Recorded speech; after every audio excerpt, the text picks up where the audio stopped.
What's up, everyone? Welcome to another episode of Become a Local Leader. On today's show, we have Chrisi Hagan, one of the authors of the new real estate business book, Becoming a Local Leader. This book features 21 top producing agents' stories who, through their stories, share their strategies on how you can become a local leader. There's a lot of differences you'll notice between the different authors and how they grow their business through relationships and referrals. But there are some themes that tie them all together. And one of them is definitely hard work and doing it all and thinking about how can you serve the community in all ways, shapes, and forms, and really getting involved from the schools to the nonprofits to the local businesses, tying in your ties with either the military or with sororities and frats and universities. Chrisi really is an example of someone who has taken her past life experiences, brought it into real estate. And if you're like me, when you read her chapter, you'll think that you didn't achieve enough that day, and you'll go out and have the energy to go do it because this woman brings energy. So I'm excited to interview her and have you all get to know her now and through the book. So thank you, Chrisi, for being a part of this project and being on today's show. Hey, Grant, thanks so much for having me. I'm very much looking forward to this. Used to being on your side, so. Yeah, no, I know. We'll get into that. The whole point of this book project was to help other agents out there learn how to be a leader for their community and grow their business through relationships and referrals instead of just some typical methods and cold prospecting and advertising. And how do you be the agent who both gives back, but also grows a business? And so you have a main message. When you wrote your chapter, you had a main message that you wanted to share with agents out there. What is that message that you really want to get across to everyone? So at the bottom line, at the end of each day, we kind of have to figure out our fulfillment and what gives us that life of success that we're looking for. And I think it's in counting your blessings. So I have many things, like you said, in the past. My children are doing so many things now that make me so proud. We just have opportunity. So we're talking to people every single day and serving them in a phenomenal community and in our country. So I feel like that message is touching everyone that I can every single day and doing my best to make their day better. By a law of reciprocity, it comes back to me or to business, but really just focusing on others for a life of fulfillment. Mine comes through fulfillment just by helping them. Totally. Now, I've gone through my own journey of like trying to embody what you just said because it's easier said than done to some. So I'm imagining the agent who is like, sometimes I have a really hard time counting my blessings. Sometimes I have a really hard time being grateful and appreciative. Sometimes I have a really hard time feeling like I can just give and have faith that it will all work out for me. Can you relate to that and maybe give advice on how does someone actually execute that advice that you just gave? That's a great question. So I think looking internally, but sometimes you just have to have a journal right here in front of you and writing down something to be thankful. It could be that you opened your eyes, because you know what? Some people did. It could be that you spoke today. Some people couldn't. It could be the flavor of that coffee today. Being thankful for anything and everything. I read a book once about 365 thank yous, and that was essentially every single day writing somebody a thank you note, because that in turn, yes, it made their day, and that turned around the trajectory of what they were getting. When you get a physical piece of mail, it makes them happy and feel fulfilled, but you yourself just being aware. Some days it's hard. Real estate's a roller coaster. Life is a roller coaster.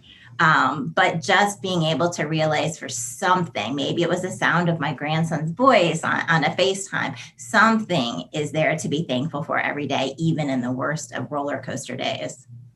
And what you said, which I hope everyone's listening, like this has been a huge, I was on another podcast. I was being interviewed on a podcast the other day, and someone was like, what's one thing over the last 5 years that I've implemented in my life that's totally changed my life, my business, like happiness, all that stuff. And it was journaling. And I even made notepads for myself because I knew I needed to prompt myself every single day with like, hey, what am I grateful for? What am I appreciative of? Because I got to think about it. I got to be deliberate about it. So I love, that's a really great book that you shared, 365 Thank Yous. And the journaling is a wonderful practice. So we'll get more into some of your strategies and some of your beliefs, which I think are really important to help people out understanding, like, how does a local leader think? How does a top producing agent think? But first, let's have people get to know you a little bit. So why don't you kind of just give us a little story, who you are and why'd you get into real estate? How'd you get into real estate? And then we'll talk about your business. Sure. So I don't want to say how many years that might age, but many years of sales experience. Graduated in a Gamecock, so from the University of South Carolina. And prior to that, my family had moved around with that, looked for that American dream and moving up the sales ladder in position. So I've lived in Illinois, I lived in Alabama, North Carolina, South Carolina, and I'm in Ohio now. So moving around, had the opportunity leading up to now with real estate to see a lot of different houses and purchases and process. But in the meantime, I always had a sales background. And for quite a while with training as well, I worked for a national cosmetic company and was able to travel around, help people with sales, learn how to better themselves, how to give better customer service. And I figured at the end of the day, if you could sell a $500 day cream or a $500 night cream, there's not a lot of difference when it comes to a $500,000 home or however much. Mm-hmm. So that being said, I was off for a little while, staying at home when my children were small and just doing a lot of freelance work and being featured makeup artist. So again, still a lot of sales and customer service, but at a time when our family dynamics were changing and life is what it is. So I did go through a pretty lengthy and unfortunate divorce situation. And that kind of makes you look at your life and change things and what's going on and what you need to do. Your goals change, obviously, at that point in time. So I met the agents that were selling our family home, and I just dove so deep into the home selling process and each thing that they said we do. I'm like, no, I think, well, maybe we'll do it this way. Or no, I think I'll do that. Or they came in to set up for an open house. And boy, I had those cookies and everything else already ready. So by the end of the process, they're like, you really ought to think about doing this with us. And it was such a fun process, and I enjoyed every bit of it that I thought maybe I will venture into and check it out. So I did get into real estate about a year after that. Took classes, worked part-time because I was still working at that point in time in human resources in a position that was keeping my time frame in line with my kids' schedule. So I was doing real estate on the nights and weekends and lunch hours and all of that. And you kind of look at life and do you want to sit behind a desk? I had phenomenal coworkers. I loved where I was, but I had a job that was going to go up at, 3% cost of living raise and not a lot else that was going to go. And I had to sit at a desk every day. And I do have energy. I do have a job, a personality that likes to get out there and go. And just real estate just fits beautifully with my personality and my goals in life. So I dove into it. And I thought at a time when everybody was saying, are you sure? Benefits and, a guaranteed paycheck. Are you sure you want to do that? And I was like, yeah, if I don't believe in myself, who will? So jumped ship and went full time and have never looked back. Let's talk about that transition because I think a lot of people have some anxiety, some fear, some doubt, some worry over the, steady paycheck, 401ks, pensions, and all of a sudden they might even have to give it up to go have their own business. And they're being pulled in these directions of, I kind of really want to do this business thing. Like I like real estate, I like time freedom, I like the opportunity. But oh my goodness, like the security and all that stuff. What were some of the fears, doubts, and worries that you had? And how'd you get over that and make the decision and do well? So, well, the fears, doubts, worries, or, what you just stated. So yeah, it was, what was I going to do about benefits, my state retirement that was already in, being happening and I was paying into. And I had at that point in time, 2 minors at home. Now they're both, as of this year, no longer minors. But anyway, I had them at home to think about. And what about that paycheck each and every week consistently, no matter what? But at the bottom line, like I said, I looked at where I was and I kind of knew exactly on that path where I was. I knew exactly where I would be in 3 years, 5 years, 10 years if I stayed there, versus I'm an extremely competitive person, and mostly with myself, even more so than other people. But I knew that where I was right then and there with the part-time business I had that was really going quite well for me was unlimited. There was nowhere that I could say where I would be in 3, 5, or 10 years if I went into real estate, because I knew that trajectory was only up because of my competition internally. I wouldn't allow myself to fail. I wouldn't allow myself to do anything less than give the best to everyone out there. So I knew this was where I would be, or this is where I could be. That was the only option I gave myself. I hope everyone, when I ask that, everyone listening who goes through that is probably thinking like, what's the strategy to do it? I'm like, and what you just showed is there isn't a strategy. It's a being, it's a confidence in oneself. It's a commitment. It's a do or die commitment. It's a way of thinking that either you already had that way of thinking, or that's just repetitive self-talk over and over and over again, making sure you make it work. If you were to tell an agent how to be better at sales, what would be some of the advice you want to give? What books or courses or audios or skills to master? What would be some of the sales advice? So I would think just go passionately within it. So whatever you're selling, if you're selling this, why? What do you love about it? If you're into it for a reason, if you can pull out the products and the features and the benefits of it and bring it to life, then that product will be as amazing to somebody else as it is to you. So for me, for example, it's not about house. It's like the shirt says, making your home dreams come true. I'm all about memory making. So when I go in, you can some people might look at sales and say it's all numbers and it's all, the factual, this part of it. For some people, maybe it is, and maybe that works for them. But if you are not in a sales background and that's not who you are, a house, when I walk into a kitchen with somebody, where's your family going to eat their holiday dinner here? What's that going to look like for you? So sales is a pretty broad factor to look at. And then as far as books, I'm nonstop.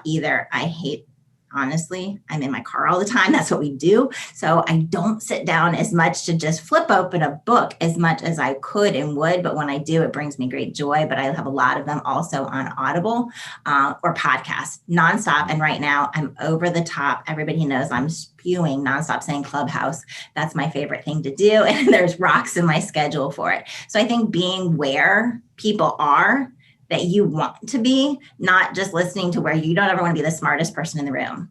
Yeah. I always want to be somewhere where I'm learning something more. I'm a lifelong learner. So I think John Maxwell's, just the regular, like the roads less travels, who's moved my cheese, those basic ones. But then listening to podcasts, I'm on, like I said, nonstop real estate ones. So really I just type in real estate and whatever comes up, all things real estate. There's several of them here within my brokerage and people that run it that I'm absolutely in love with. So I think just searching a topic and then seeing what's new. Social media, oh my gosh, you can't learn enough, right? Yeah. So find what interests you in sales, whether you've ever sold or not, doesn't really matter. It's not a coffee cup. It's blue. It's metal. It holds a flavor you love, whatever. It's how you can bring it alive. Some people might be numbers. Some people might be facts. Some people might be benefits. Some people might just be connecting you to that product. There's two things in sales. You think about my ability to close. So get this person to give me their listing or become my client and be happy to. And then there's doing it over and over and over again and having it happen like a bunch of times. There's not one thing. Just surround yourself with sales knowledge, whether it be reading it, watching it, listening to agents, listening to salespeople. You will eventually pick up skills over time. The one thing that you can do faster and is more important is the conviction, the belief that you have in what you're doing. And That's the why this person should work with you, why this person should buy this house, why they should sell this house. If your conviction is over the top, that is going to make the person now want to use you.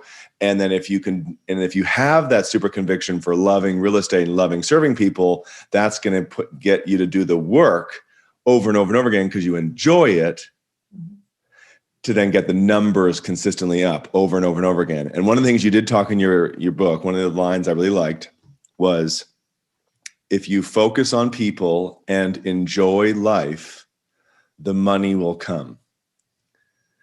Tell the agents more, like, what about that belief? Like, how does that work? It sounds nice, but how does it work? Because some people go fears like, well, if I just focus on people and enjoy life, what if the money doesn't come? Again, it's a faith, and I live in I can, I do, I will life, but focusing on people. So it goes back to, sphere is the bottom line where the majority of my business comes. And it's not because I'm knocking on all of my friends' doors every day saying, hey, will you buy a house? Will you sell a house? Can we do real estate today? It's not that. I just live and I invest in people. So yes, I do some events. I send out emails and cards and all of that, but going out to have coffee and having, brunch tomorrow, it's just being in people's lives, commenting on 15 people at least every single day on Facebook, commenting on their life and getting to know them, sending their kids letters at, whether they're at college or they're off at boot camp as well, just being a part of their life naturally comes back. And when you're doing that, what is like your intention around that? What is it that you're trying to make that person either feel or do when you're having those coffee dates, when you're sending out those cards, when emails? Like, what's the intention around, I'm trying to either make this person think this, do this, feel this? Like, what is it? I want them to know that I care and that they matter. And I want to bring a smile to their face at the end of the day. I always kind of say with real estate, but just life in general, Grant, that everybody that I meet, my goal is to be on their holiday list. Now, I know not everybody really sends out cards anymore, but that was kind of the goal when I got started. It was actually my very first client I ever sold a home to. They said, wow, you made our holiday list. I was like, what do you mean? And they're like, yeah, so somebody made, that's kind of the gauge. Do they make our holiday list or not? And you're on the holiday card list. And I thought that's exactly what I want with life, not just real estate, but with life. I want to theoretically, because not everybody sends out cards anymore, but I want to make somebody's holiday card list by making their day better. I know there's agents who have military connections, just like you. They have university connections and the groups alumni are a part of. And they're probably thinking, okay, how do I give value to these people and leverage these connections that I have to help me grow my business in a fun, fulfilling, tasteful way? I don't want to come to these people and just hard sell and cold prospect, but I have these relationships, I have these connections, I have these groups. And how do I give value? How do I create a first impression? How do I nurture these relationships so that it actually does help me grow my business? How have you done that? Because I know you've done that well. Thank you. So just staying involved. So being there, being real, being authentic, giving your time. You don't just join a group and all of a sudden I'm your head real estate agent and here comes 50 sales. I mean, it's putting in time and hours and work, but it's in a place that you love. So like you mentioned, I do a lot with military. I've got a couple of children who are in the Marines, the Navy, the Army. So I have a very thick connection to that. I'm the chair of a nonprofit. You don't say I'm a chair of a nonprofit and then here it all flows in. I'm a chair of a nonprofit because I'm passionate about the mission of that group and who it serves. Now, by nature, have sales come from that group? Yeah, absolutely. I've been very blessed in that way, but I'm giving to that group because I believe in them and who they're supporting. The same thing with my sorority from college. I was in South Carolina, but now I'm in Ohio. I do a lot at Ohio State and other local universities with my sorority, because that was a time in my life that changed the trajectory of who I was and what I did. I want the opportunity to do the same for those young women who are going, into the world and they're going to go make a difference. I want to give back to them. as a result, I've had a couple of first-time home buyers and I was actually shocked at who, at that young stage of life, the amazing things that they're doing and able to buy the homes that they can. I didn't think at that point in time that's what was going to happen when I, volunteered with the college, but that certainly happened. I'm the president of my local alumni association as well for my sorority. That's going to have a totally different clientele. But again, you're not going to spend your days and times and hours with the assumption you're going to have a sale. You're spending your time where you are with people who are like-minded and that you have something that you love and you're passionate about. And when you're passionate about it, it just flat comes out and they know what you do. They all know that I'm in real estate. I'm not quiet about it. Whether I have on a t-shirt or a button or I sponsor an event or they see my live Facebook post, they know what I do. But when I'm there for them and the event that we're, the topic at hand. Hope everyone listening listens to that, yes, in the book and with Chrisi and many of the authors, you hear like specific things. And realtors, I find, are always like, well, what do I do? As if there's some like magical answer. And really it's like, well, who are you? What do you care about? What do you want to be a part of? Because just by being involved with things that you actually care about, that it will work. If you then put yourself into these things, not for the business, but for the people, for the cause, regardless of the business, because it's just something that you align with, it will likely end up helping your business too. And you'll have, therefore, it won't feel forced, and therefore you'll have fun in that activity because you're not doing it necessarily for the business. Now, have you tried stuff, I'm sure you have, that didn't work? So like approaches, when you think about growing your business through relationships and referrals in your community, and stuff did not work. You tried doing it and it didn't work. What are those things? I think it's when I have an idea in my mind, maybe where sales might be. And so I approach it from that aspect and going for it for sales. But if it's not a group that I truly am passionate at my core about, and I struggle to bring the authenticity out, the genuineness, it shows it's not there. So I kind of backtrack and go back to where I am, and I go deeper in those ways. But it's not saying I try something every single day, something new, whether it's a new form of social media.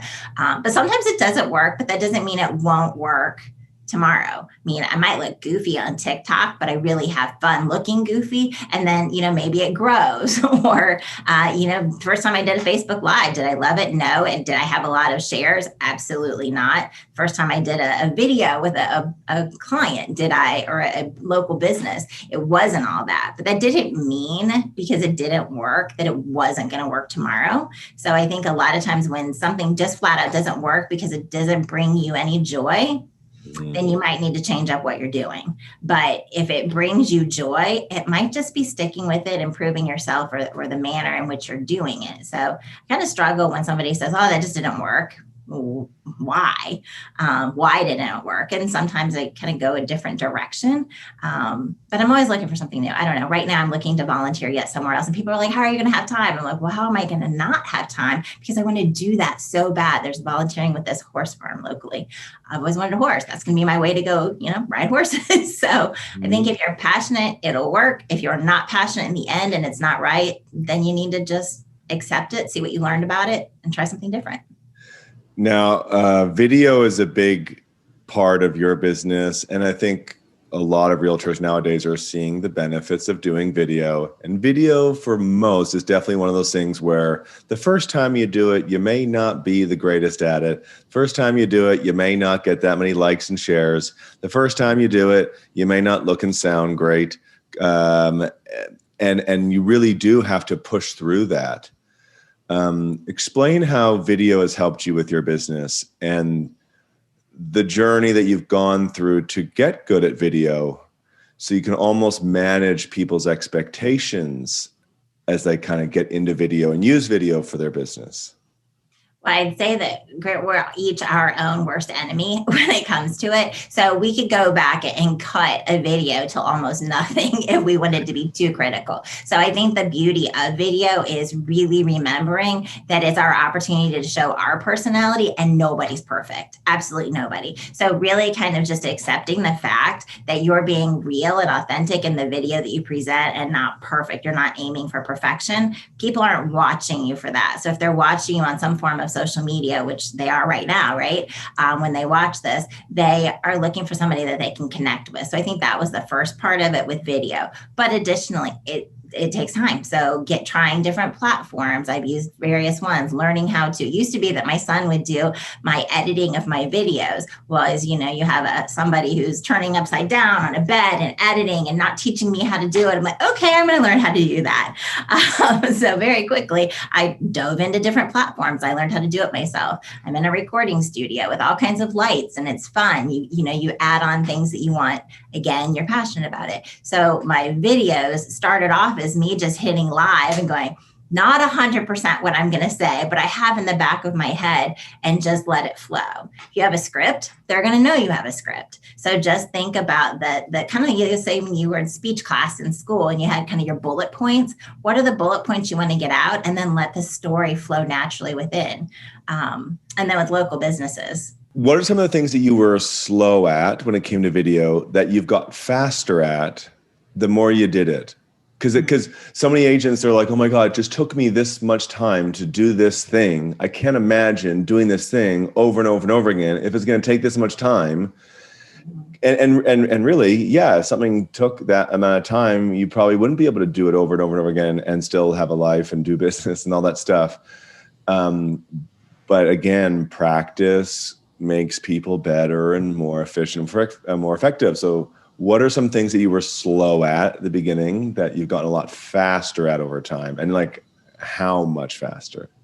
So I would say that I think it's obvious right here. I have the gift of gab, and I was born with that. So when I would schedule some of the interviews with local businesses, it would be a whole lot of gift of gab at the beginning, have a whole lot of random questions that just kind of wove through whatever pattern of questioning. And then at the end, I would be continually, again, gift of gab at the end, because I want to get to know them, which is still important. But then I have to go back and I have so much to edit in the middle. So what I found is just setting up, because I want to touch as many people as I can, but I still have to get my career going, my family going, my volunteer opportunities going, is I've set parameters. So now when I'm going to do an interview, it's set for a specific time. They've already got the questions in advance. They know exactly what are, now not to say that you don't go off topic sometimes, because you want it to be real and authentic, but then I find that the question flow goes, it makes sense. Yeah. There's no editing to do. And when we're done, they know that we're done. And I let them know when it will happen next. And then we go on. Now, if we want to go get coffee, let's go get coffee.